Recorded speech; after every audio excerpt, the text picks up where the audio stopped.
introduce the filmmakers behind ANORA, producers Samantha Quan and Coco, and writer, producer, director, and editor Sean Baker.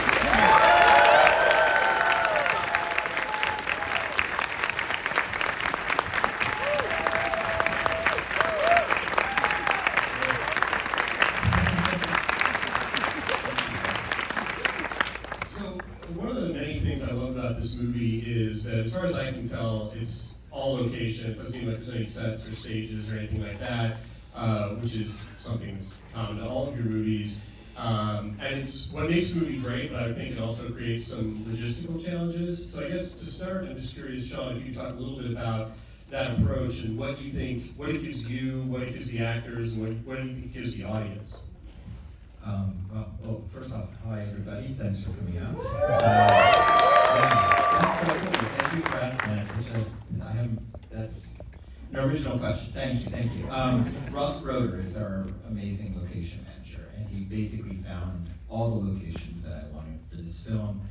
I'll give you a quick rundown. Like, finding that mansion, it was basically me in West Hollywood writing the screenplay, and I was like, I have to see this thing. And I knew they existed. I knew there were mansions like this in the Sheephead Bay Area, but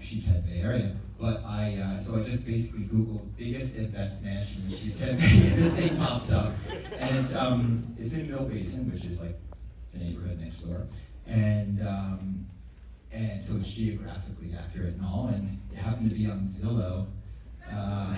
So it was on the market 5 years earlier, and so it was really great to be able to see hundreds of photos of the interior of this mansion. So I was able to almost write to it. I knew how they were going to move from one living room to the other living room, and it was really great. And I called Ross. I'm like, "You have to secure this mansion, please," and he did. And the family that lives there was so nice. They allowed us to basically move in for about 3.5 weeks and just have the run of the place. And so we're so grateful for that. And he found me headquarters, the incredible strip club, and all the others, But locations for me are a character. They have to be strong. You have to feel like you're living in the space, and as an audience member, you have to be there with the characters, and they have to be unique and obviously, if I'm focusing on a certain culture, it has to be culturally, accurate and detailed. But what was your question? Well, that's part of it. Is what you feel it gives you shooting everything on location. But I'm also curious from a producing standpoint what the logistical challenges are of that, of shooting in New York in the winter, shooting in Las Vegas. Okay, so I'll just wrap it up saying that, like, shooting in a place that is true to where this story might take place and staying geographically accurate, especially around that area. I wanted locals to say, okay, this is Brighton Beach, and this is Coney Island, and they got it right. And I'll shut up. Go ahead, guys. Yeah, I mean, just to that point, we live in these locations for a while before we start shooting the movie, so we get to know the area before we begin, so we're able to kind of pivot, sometimes, and change the locations. Sean rewrites scenes sometimes depending on that, like the candy shop where the kids work was supposed to be a vape shop initially, but it's just because we found this incredible candy shop, partway through production. So, but it's like, as producers, we're constantly being told by the financiers and, be like, go to New Jersey or go to this place and shoot, because you can get a tax credit and it's cheaper. But with Sean's films, we can't do that because then we miss all of the culture and all of the, the texture that, that we're trying to capture when we shoot in these places. So it's sort of like just a non-negotiable. Like, we have to shoot in New York if the movie is set in New York. So many productions, as everybody keeps talking about in LA and New York, and these big cities are moving to these other cities and then shooting exteriors, But we can't do that, as for the films that we make. And so we're really dedicated to try to shoot in the cities that, that we're, basing the film in, and not trying to fake them in, cheaper places and whatnot. So we pretty much make a movie every 3 years because we take a whole year usually to research, and like Alex says, we go to the place and we figure out what kinds of places we want to use, and we'll get to know the communities and befriend people even, and say, hey, we're going to be shooting. First we get to know them, and then they get used to us, and then we tell them, hey, we're going to be shooting. Would you mind if we used your restaurant, or we used your store, and we came in, and characters will come in, and they'll talk, and usually they're pretty amenable to that by the time we start shooting. And one last thing, you're a goddess, Tatiana's, because I wanted Tatiana's. It was in the script, and he was in the country about 7 to 9 months earlier, before production, and I was showing him the neighborhood, and we went to Tatiana's, and we sat down, and suddenly he was surrounded. People were asking for photos with him because he's a star overseas.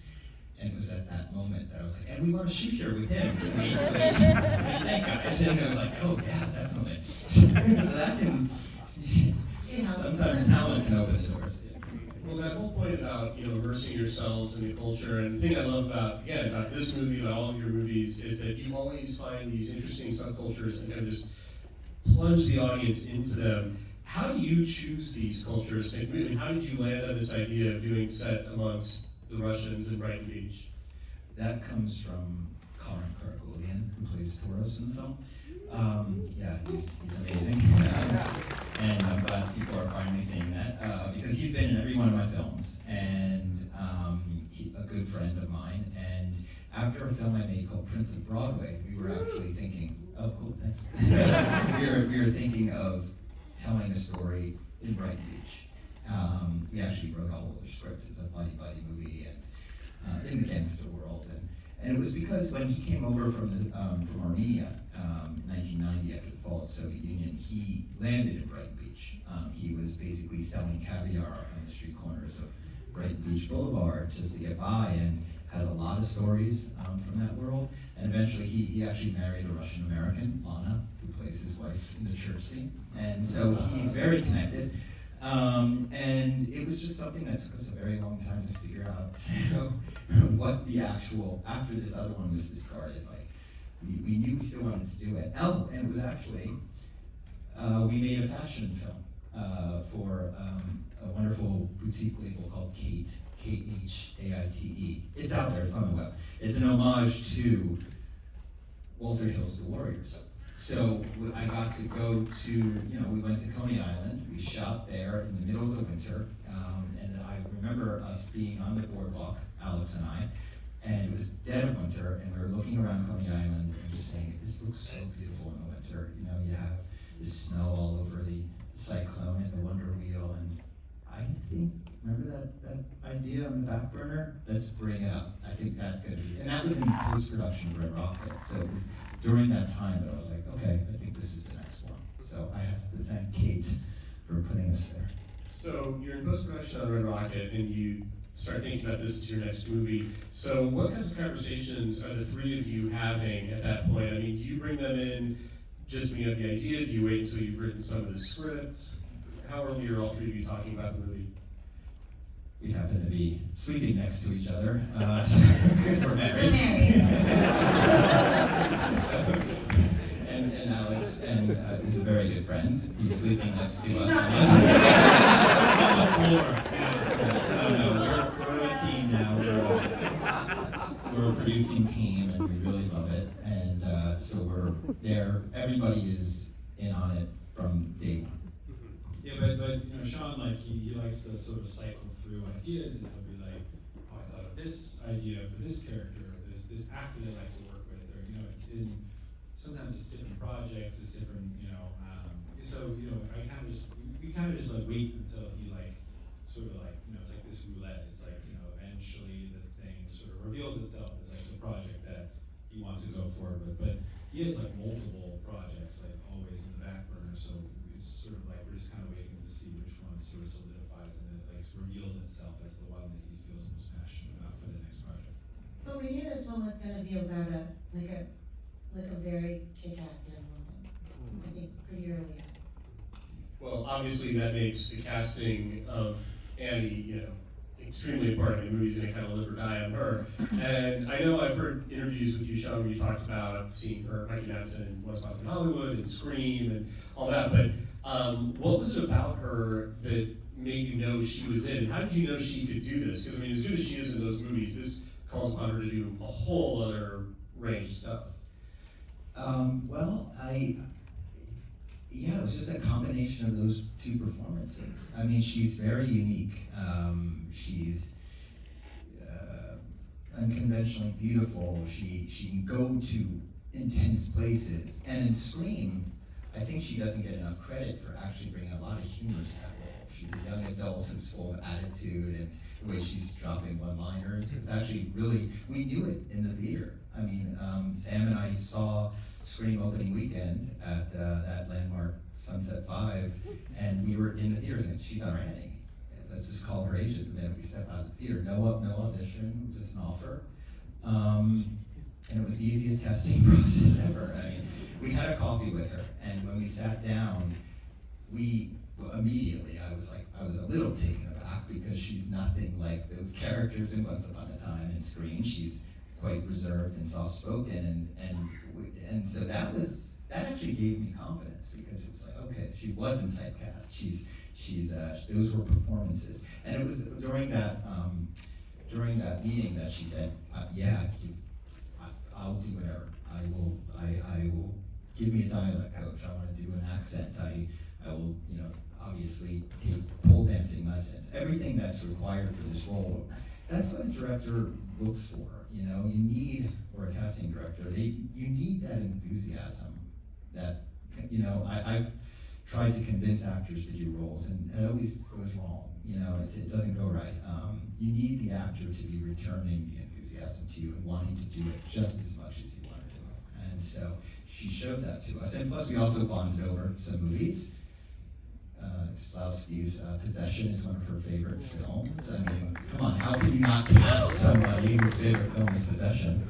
And it was a wonderful, from that point on, it was I actually hadn't written the screenplay at that point. I just pitched her this idea, and she was down for it, so I was able to walk away and write the screenplay with her in mind, which was great to have her face there and her aura as I was fleshing out the character. And I also had Karin pre-cast, obviously, because we were planning on doing this forever, so that Toros character was easy to write.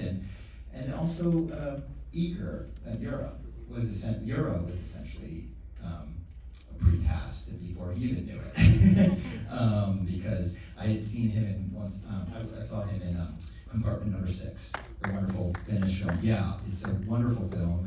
It's available in the States. You should check it out. It's a Finnish film by Juho Kuusmasen, and we were at Cannes the same year together with Redmond when I had my rocket there. And I think we had already started talking about ANORA. Yes, we definitely did, yeah. And so I knew there was this heavy character who would eventually become Eager. And so that was an easy casting choice.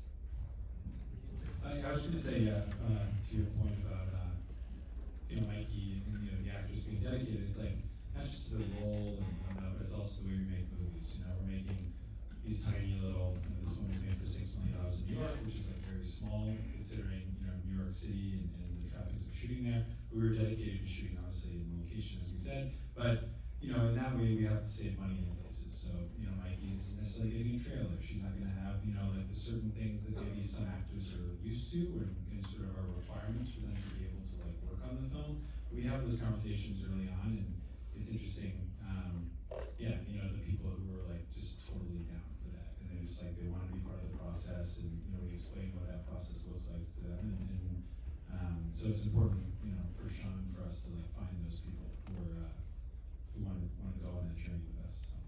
Well, that raises another question, which is how do you maximize your resources so that you're not straining against the budget in a movie like this, where you are ambitious in certain ways and you are determined to shoot in New York, shoot on location, shoot on 35mm, all those kinds of things. How do you maximize your time and money? Well, we balance it out. So one of our priorities is time. The amount of days that we shoot is a priority because for us, for Sean to be able to work with the actors. A big thing with the types of movies that we make too is there needs to be the flexibility of time, because there's the flexibility of maybe something needs to be rewritten, maybe we want to explore something else, maybe, you know, we only schedule something for 3 days, but really, you know, in the grand scheme of things, it needs to be 7, you know? So we, in terms of money, number 1 is time. Number 2 is the big things that we know we need to put money into, we put those in, and then we take it out from other places. For instance, you know, and luckily for us, Sean, when he needs to, will put on his producer's cap again and say, okay, I know I asked you guys, instead of a drone, I wanted a helicopter. So because of that, I know that I can shoot, you know, I can shoot this crawl of them searching for Yvonne in like 2 days, and we'll just go purely guerrilla style. And he does, you know, so it's a balance. It's a balance, and sometimes during production, we need to like rejigger things, but we manage to do it. Yeah, we look for a crew who are able to like really work on a budget and work with small teams. You know, we don't have we like 30 to 40 people on the crew that we have. So, you know, certain people we spoke to who work on the film. They wanted just more manpower and whatnot, but that's just like not how we work. We want to keep it small. So the people we're so lucky to get incredible department heads, great people in New York who were just able to just make stuff happen, you know, on such small budgets and are just willing to just deliver, you know, work hard. It's not you just don't splurge. I think productions are used to splurging these days, and our departments are pretty small. There are 2 to 3 people each, and we're just efficient that way. And you know, something else that's really cool about the movie is that it feels very precise, and it feels very much like the work of a filmmaker who's got a strong idea, but it also feels like life caught on the fly. I mean, that whole opening sequence where you see Annie at work, and it's like, I have no idea how you did it, because it just feels so natural and so real, and yet also it feels like something that must have on some level been planned out. I mean, how do you approach a sequence like that? How much of it is written? How much are you and Mike Nash exploring things on the day? Yeah, well, it depends on the scene. So some scenes are very tight, obviously, like such as the home invasion. Yeah, that had to be very tight for many reasons, obviously. But then something like that opening, yeah, I wanted the style to be more docu-style, because I wanted the audience to feel that. I wanted to feel that as if it was just being captured. And how do you do that? You know, well, I had Robert Altman on my mind during that whole opening, where we were shooting with long lenses. We had the club essentially up and running, meaning like everyone was an actor, obviously, but everybody was able to interact and speak at full volume. He was in the DJ booth blasting music. We actually pre-cleared music so that it could be married to our location sound, and there would be no problem in post.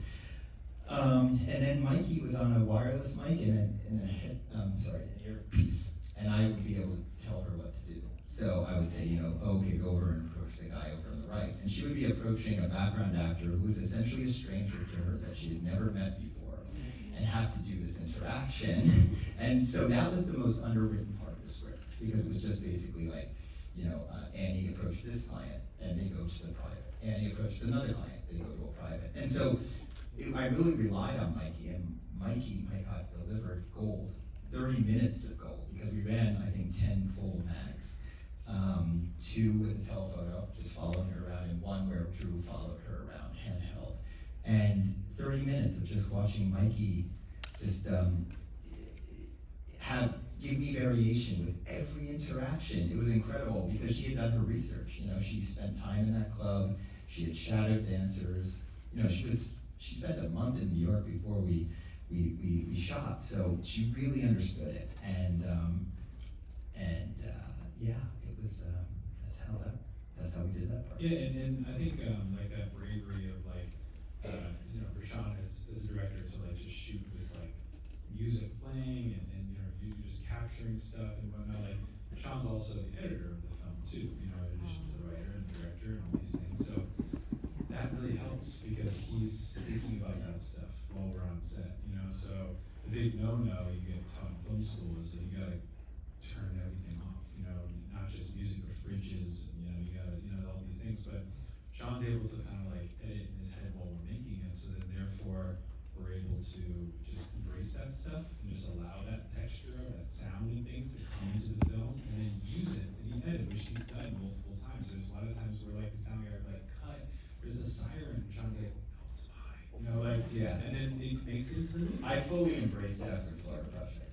Because if you see in the making of Florida Project, you see me flipping out over the background. I shot that Beep, footage. beep, beep. There was a truck going into the reverse while we were shooting a shot, and I'm flipping out. And then I get to post, and I'm like, I love that sound.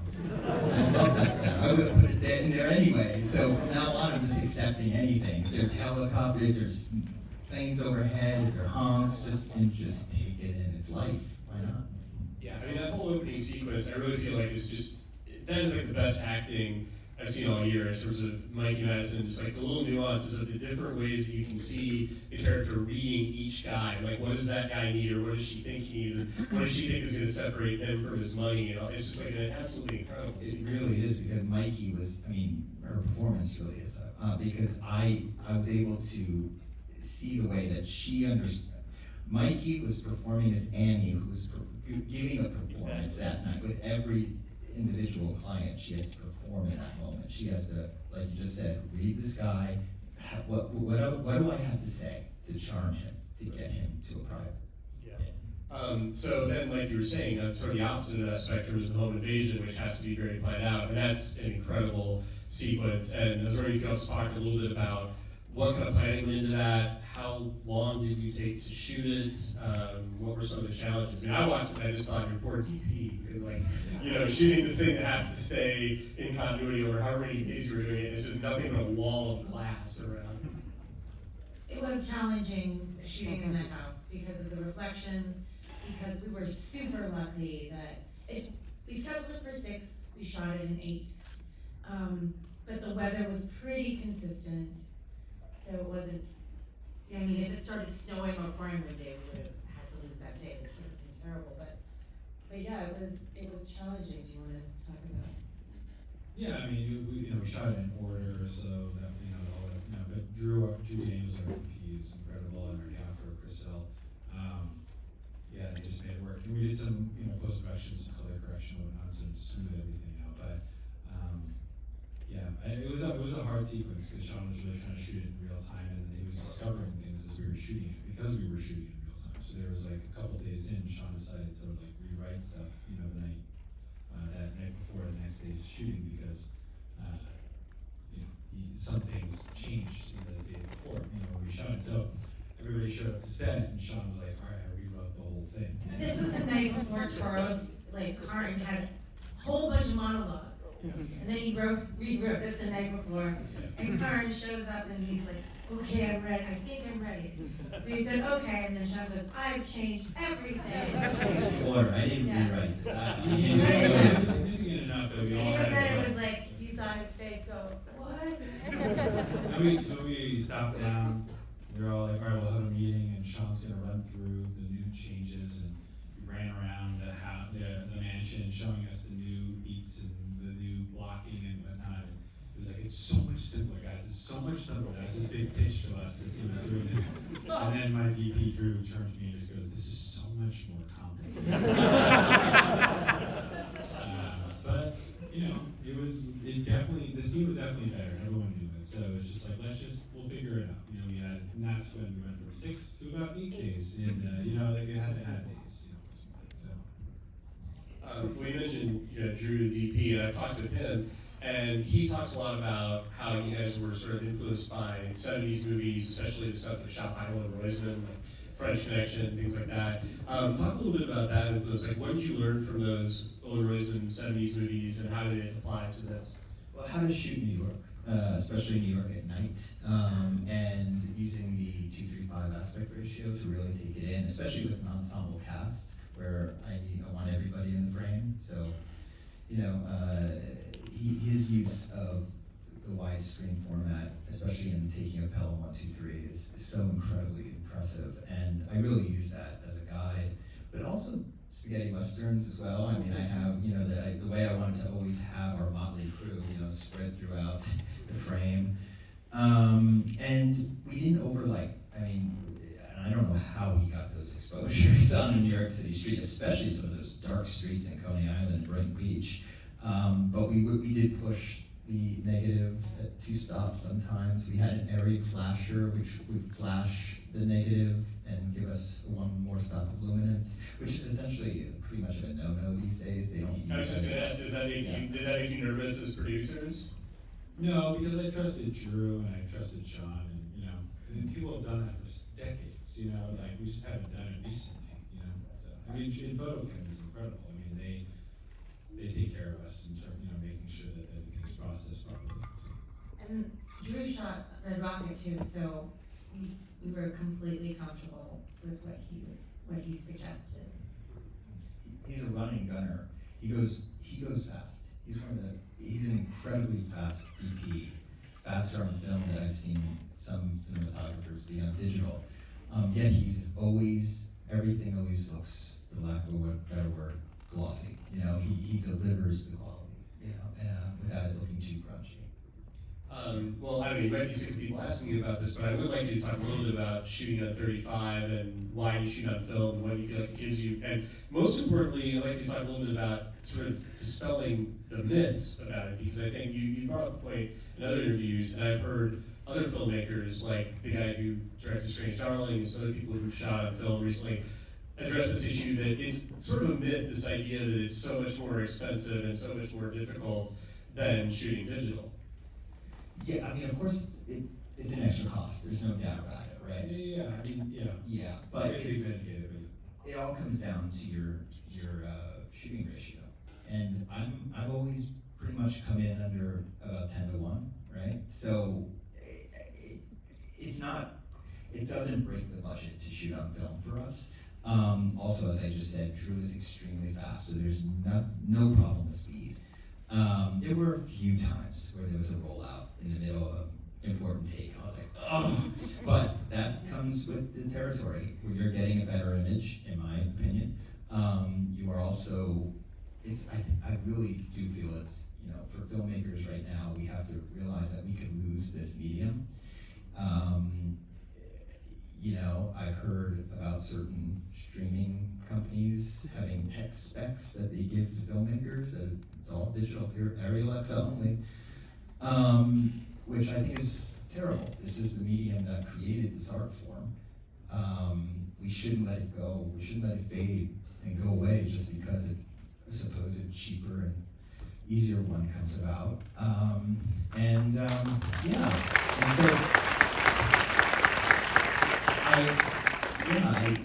I think that, and then a lot of people, they like calling me out. Well, I got to know you because you made an iPhone movie. Well, first off, I have a 35mm print of Tangerine now, so you can't but I'm not trying to be disparaging towards any of them.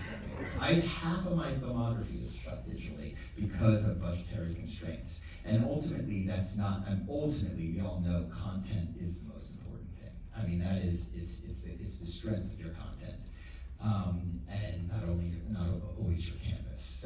So I encourage young filmmakers, if they can shoot on film, but if you can't, don't still make your movie. You have the tools in your pockets, you can do it, but I also just want the industry to have a wake-up call here, that there are filmmakers out there who really want to shoot film. That's how we want to shoot our features, and that's how we want our film features projected, and please respect that. I know we've got a meeting live, but before we wrap things up, I wanted to ask you one more question following up on something Alex said, which was the fact that you edit your own movies. And I'm curious what the pros and cons are of that. Is there ever a danger of kind of losing your objectivity or your distance, or do you feel like that's more than made up for by the intimacy of you having control over everything? I try to stay as disciplined as possible. I know this came in at 2:18. I know some bladders must have been hurting, I get it. But I stay as disciplined as possible, and I have these to watch me on that. And I just feel I have to with my films, because I kind of put my signature on it with post. It's like that's where I'm truly finding the flow and just the vibe of the entire film, you know, how I'm going to use music, which takes, I don't even like, that's why I don't do assembles with my films. I just go right to a fine cut. I take 3 months off if I can after a production and distance myself from the footage as much as possible so that I almost forget what I've shot. You can do that with a lot of weed. And then when you come back to it, it's almost like you're a documentarian editor. Like you are coming back and seeing footage and saying, oh, I have to create a story out of this. And I don't reference the screenplay. I don't even have a script supervisor book. We don't do that anymore. So so it's basically me starting from scene one and moving forward and feeling the film grow and flesh out. And because it's a linear route, I get to know when I can play with tone and where I can play with comedy and bring it up or bring it down. And it's just my process. I'm kind of stuck with it. Yeah.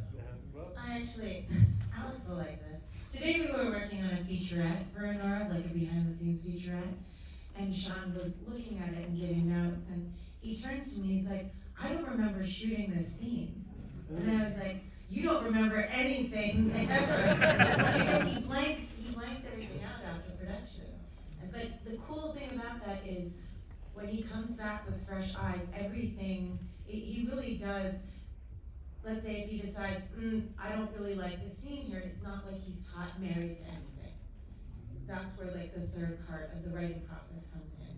And it's actually a really cool time, because perhaps things that you thought, there's nothing that's actually set.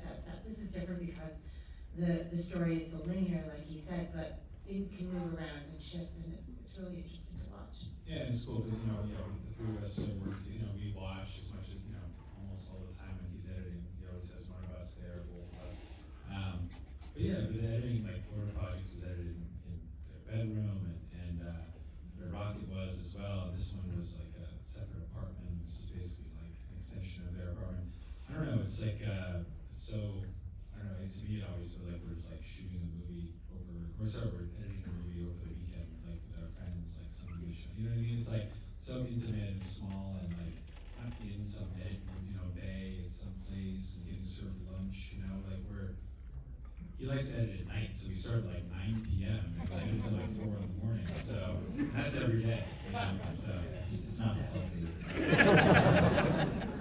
and then when we're close to the deadline, then it's going until 9. 7 a.m. Yeah, 7 a.m. 9 p.m. to or whatever, 7 a.m. because now we're just trying to finish the thing. We have a wonderful AE, Matt Miller, but he only really has to come in once every month and a half to 2 months if I have a corrupt file or something. So it's us doing.